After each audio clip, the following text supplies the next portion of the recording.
Now I know a lot of you folks out there, especially if you're my age or older, probably know Skip Morris. He was a writer and editor of Field & Stream magazine from 1941 up until 1982. And he's credited with a few fly patterns. One of them we're going to be doing today. Hello everybody, welcome to Savage Flies. I'm Matt, thanks for stopping by.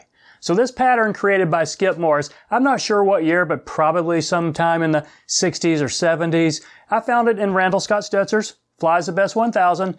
It's just a generic mayfly pattern. It's called the Skip Nymph, and I'm going to be tying pretty much a variant of it. I'm using most of the same materials, but I'm going a little bit different for the body. I'm going to use a UTC vinyl D-rib. That's a pretty cool material, and I haven't used it a lot on this channel, but I wanted to today, so I think you'll get a good sense of how cool it can be. So today's pattern, just a generic mayfly nymph, pretty simple to tie, and you can tie it in various sizes, and you can vary the colors. Tie it to imitate pretty much any mayfly you'd like. So I kind of like this pattern. I think you will. Let's give it a shot. So there it is in the vise, the Skip Nymph, or a slight variant of it. Now I'm tying this on a size 12. This is a 2x long nymph hook, a barbless 2x long nymph hook, and I'm going to use some olive thread. You can use black if you want, but if you've got a thread that's going to match the color of the body you're going to use, that's a good way to go for this one. So go ahead and lay a base down all the way to the start of the bend.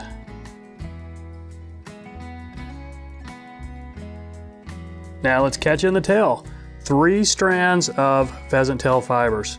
So that's 3 strands right there. If they're sticking together, what you can do here, roll them in your fingers, try to break them up a little bit, and then your tight thread wraps might also break them. So almost a body length, probably a little bit longer than a hook gap.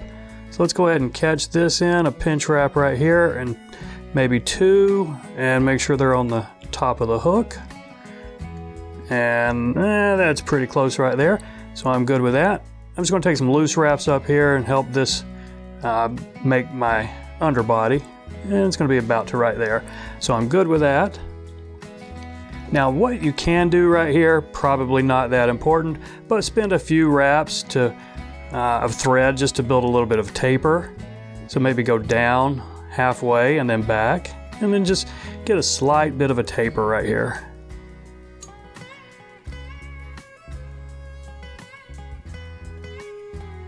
Okay, now that's not too much of a taper, but it's a slight one.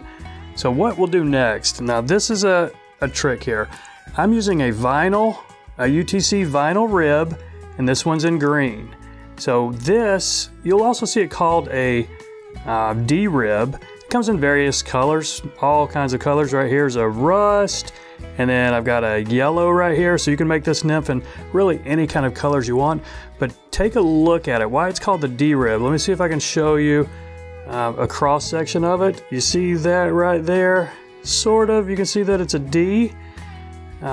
Maybe it'll be easier if I show you like this. So pulling it over, you've got kind of a round profile.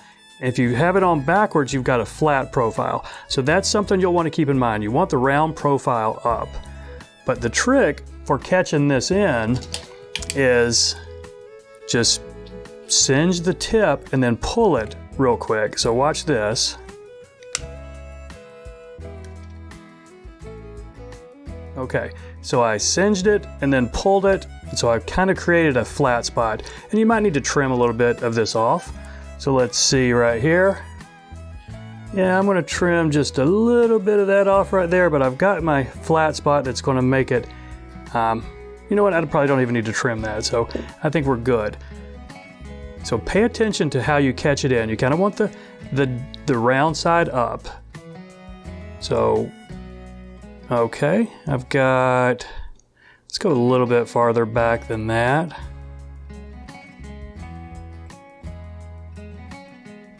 And why we did that, melting that flat part, you see that? Because now you can catch it in without creating a big lump back here. So I've got it caught in, and I'm going to take my thread up to where I'm going to stop this underrib. So let's take the first wrap around and take a look at it. Do we have the round sticking up? Yes, we do. If you didn't, just back it up and then flip it over and tie it in there. Now, one other trick you might want to do here too, if you're trying to build a little bit of a taper body, is pull it tight. I mean, this is kind of stretchy, so pull it tight on these first few wraps and it will be a little bit smaller. And then when you get up here, and you can make it less tight, and it might get a little bit fatter of a body, so you might get a little bit of a taper doing this right here. I can't quite tell if I'm getting any taper there or not, so doesn't always work for you, but yeah, it's worth a try. So I'm going to put a few extra wraps. You don't want this stuff to come undone on you. So I think that's about 4 wraps to catch that off, and then just snip this in here as close as you can get it. And I'm going to try to squish this down and make this just a little bit smoother right there. So that's our body, and it's the back 1/2 to maybe 2/3. Now let's catch in a wing case. I'm just going to use the same pheasant tail fibers that I used for the tail. Use turkey or duck slips if you want, if that's what you typically use for a wing case. It's not much for the color or texture. It's just kind of because we're going to have a big buggy thorax, and this will make the top of it a little smoother. So I think that's going to work right there, and I've got a big step right there, so I'm going to put a few extra wraps, just try to build a little taper down.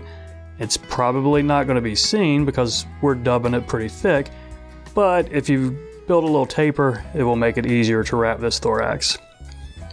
So leave your thread right back there at the front of that wing case, put some wax on it, don't need that much.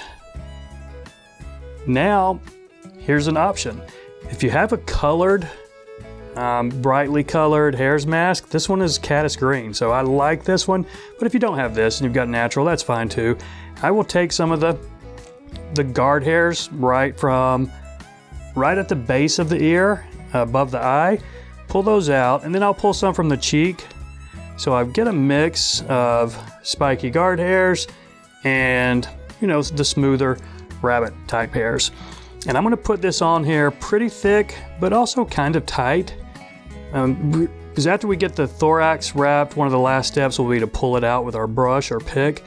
So just dub this on here. It might take you a couple of applications to get a pretty thick thorax right here.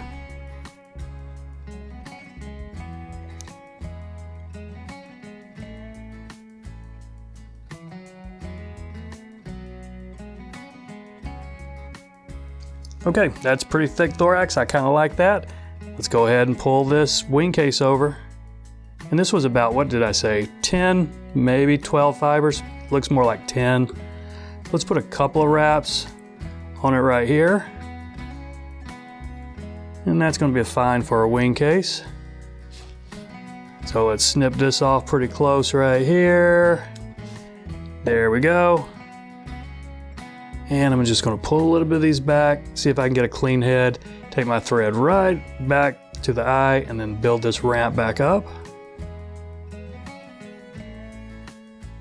And you don't have to worry about it being a tiny head. It's a nymph. You can build it bigger than that if you want, but I don't necessarily need to. I'm going to go ahead and whip finish it, and then we've got one more step right after this.